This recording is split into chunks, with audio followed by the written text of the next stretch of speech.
In the last few years, we've not only played a bunch of games, we've invested, bought assets in a lot of them.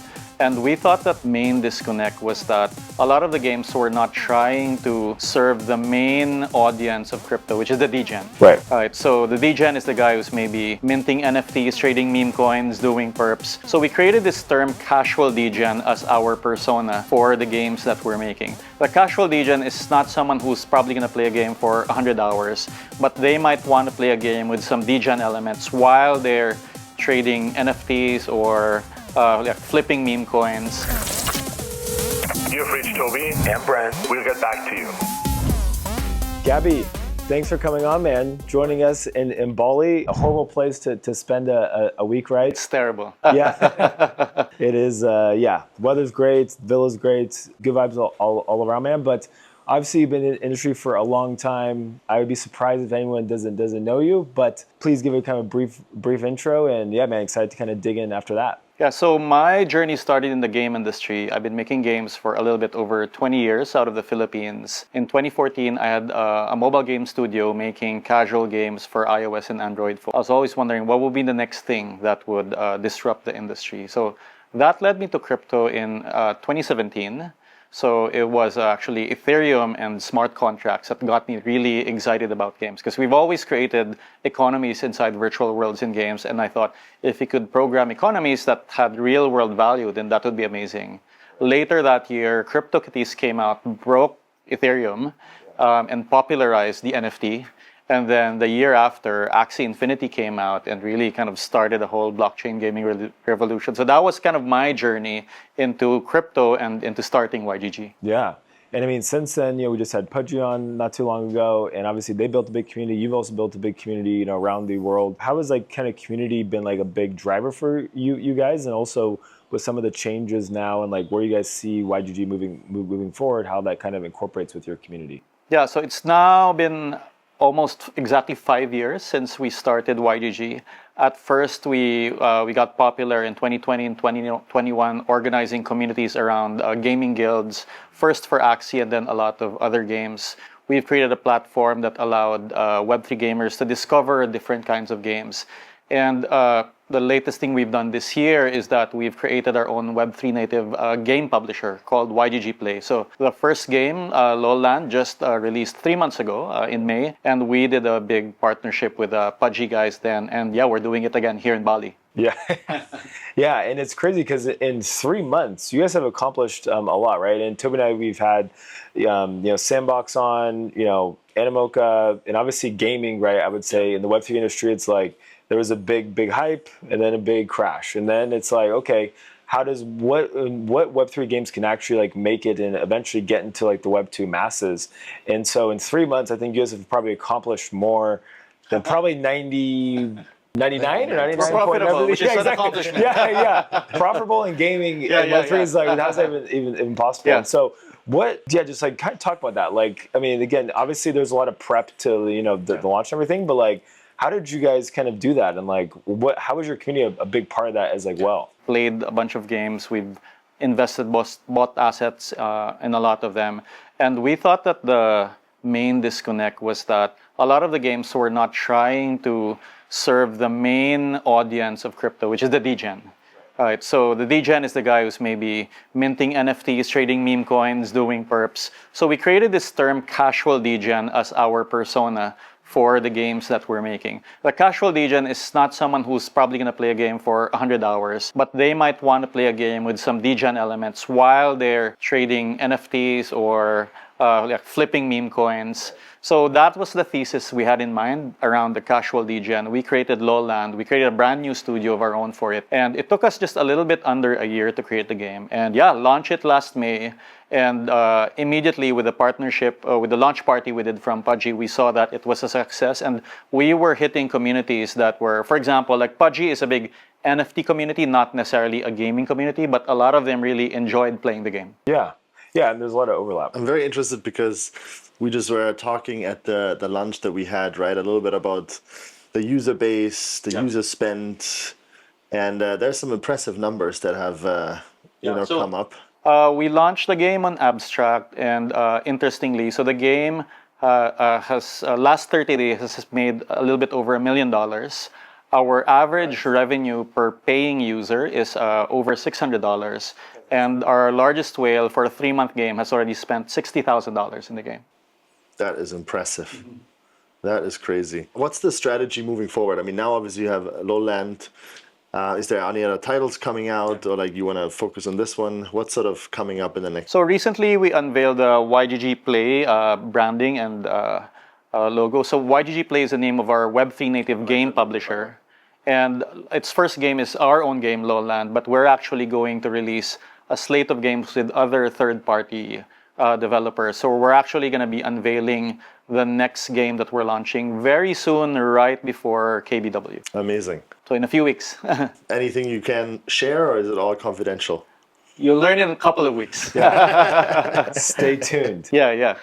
Because here at the event, we also have a real-life playing board. Yeah, the real-life Lowland board. That's right. We're going to play some games around it tonight.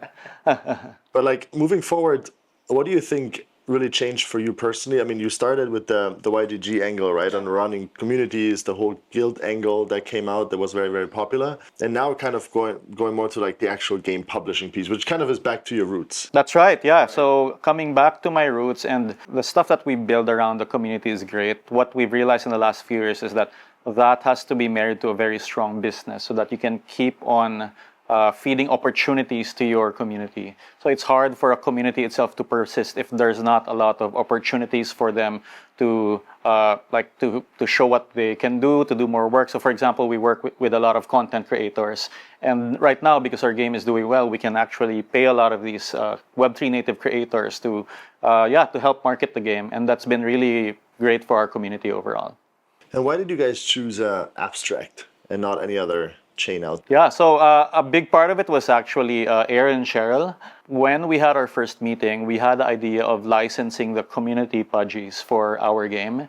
And because, of course, Pudgy and Abstract are very closely related together, that meant that we would launch it first on Abstract. And that's proven to be a great choice because Abstract has the most like app store-like nature of any chain. They have the Abstract portal. The users there are not afraid to spend money, so it's not a DeFi chain. I think it's really an app chain, and where people come to spend on the apps and the games they enjoy. And is you gonna be staying on Abstract now? Like, is it a way to like go multi-chain, or like what's the future sort of? I mean, I think eventually we'll have to explore where the liquidity is, where the users, where the degens are. So we're always looking at where we want to partner. But really, for now, we're focused on accelerating our partnership with Abstract and with Pudgy. How do you, when you are basically doing YGG Play and you're going to launch a lot of different titles, what's important for you when choosing partners? Because, I mean, there's a lot of founders and a lot of companies can listen to this podcast that might have like similar ideas to Pudgy or like in different ways. What do you say is like very important for you to choose a future partner? I mean, a lot of people want to partner with each other in crypto. Obviously, like a lot of people are just in it so that they can flash your logo and draw attention to their project. I think taking time to have some real relationships and knowing, are these people I want to work with long term? Are these people who just want to do the announcement and move on? It's good to actually take some time to know who you're partnering with.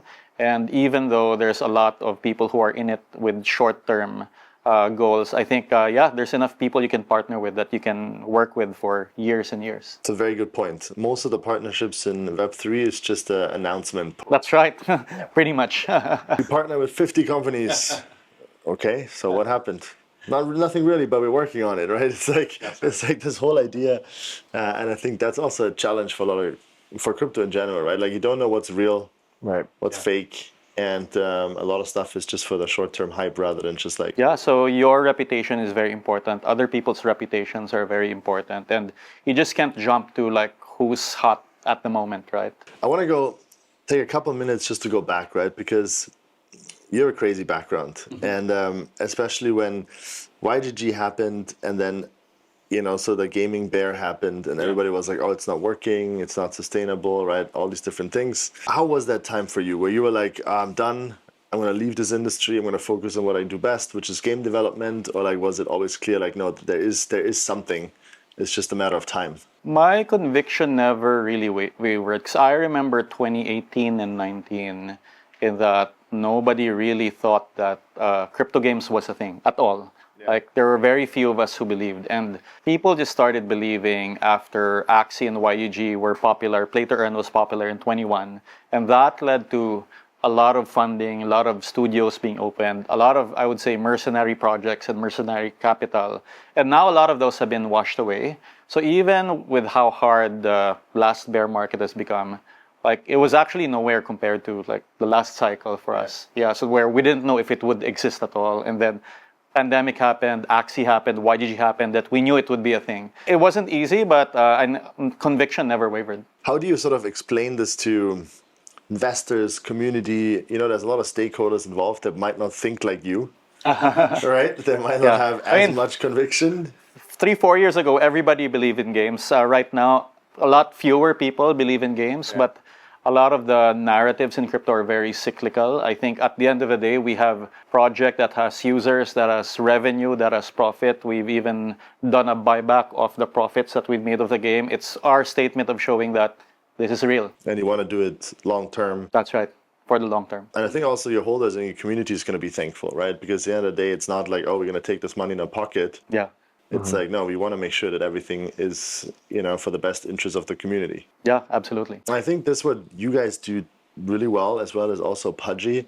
We talk to so many startups, and like they think just community is just like hiring a marketing agency or like, you know, get a big KOL. And they want to do it a week before their NFT mint. Yeah. So we have 2 months. You got to list on exchanges, build a community, and do everything in 2 months, and then we're going to crush it. It just doesn't work like this. Yeah, the authenticity really matters, and people can tell. And not everything's going to go your way, right? Like, your token's going to go up, your token's going to go down, FUD is going to happen. But the people who are there for the long term, like, they stick with you no matter what. And they're the ones that are kind of battle-hardened through the good times and bad times that actually become your like strongest community members. Yeah. What would you say is the biggest lesson you learned in that, call it pivot, right? But basically going from guilds to gaming.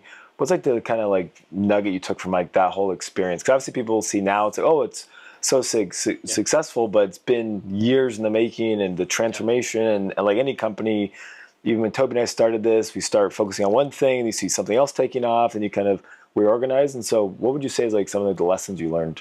Biggest lesson in the last few years, I think there were a lot of projects that were rewarded for doing things that were kind of popular. So for example, if you announced that you were doing an L2, you got a valuation bump. So there's a lot of trying to figure out what was popular with investors and with traders. But if you want to subsist long term, there has to be an economic engine. There has to be a project that makes money, because that money is what you're going to feed to your community, right? Yeah, for us, like going into figuring out what works in the game, what people are willing to pay for. We have that, like we're working with our guilds, we're working with our KOLs, we're working with our community members. Then it's much more sustainable long term. Got it. And I'm also always very interested, like, how do you communicate with your community, right? Because, you know, you have a lot of people, and of course, not every voice is relevant, but I mean, it is very crucial to listen to the community, and we just talked about with Pudgy as well. What sort of the incentives, ideas you have around just the communication piece? Yeah, we have very strong community leaders. A lot of them are either content creators, KOLs, or guild leaders, and we do a lot of talking to them. And then they're the ones that are talk to their own micro communities as well. So we do that a lot, and it's something that Pudgy does a lot too as well. Like they kind of have council leads in different countries and different geos. So that's worked for us, because you can't just talk to everyone, right? And you have to have like leaders of their own in sub-communities that will kind of spread the message for you. Yeah, man. Well, as we, I think, wrap up here, where can people learn more, get involved? And play the game. Yeah, play the game. LOL.land. Yeah, just go in. We just released the Pengu Asia map, so enjoy. And if you are in CoinFest, come to the V House Villa and play the game, ideally. You can play it right here. Exactly. Thanks for coming on, man. I really appreciate the time, and we'll get back to you. Thanks for having me. Thank you, bro. All right. Thanks, bro. That was awesome. Keep it short, so now you guys can do the other podcast. Thank you.